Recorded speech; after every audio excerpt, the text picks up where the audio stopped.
Hey guys, good afternoon. मैं संजीव कुमार लेके आया आपके सामने फिर एक अच्छी सी वीडियो, जिसमें आज इनका टास्क जो दिया गया है वो काफ़ी अच्छा है, जो कि अपनी बुक्स में अपना होमवर्क कर रहे हैं। बेसिकली आज इनके एग्ज़ाम ख़त्म हो चुके हैं, तो आज इन लोगों को एक टास्क मिला है जिनको मैं आपके सामने दिखाना चाहता हूँ, जो कि इनका टास्क। अब ये वाली किताब, ये छोटे यशवीर जो कि पूरी ईमानदारी से आज पढ़ेंगे, और ये यशवीर इसको सेकंड क्लास में फाइनल अब इनके एग्ज़ाम ख़त्म हो गए हैं, जो कि अब ये थर्ड क्लास का अपना सिलेबस लेने जाएंगे कल।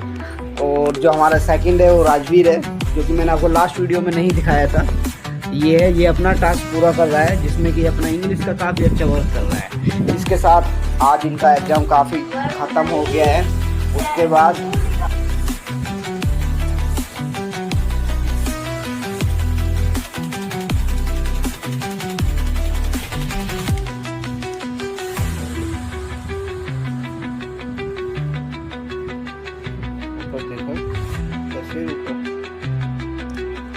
चलो एक अपना देख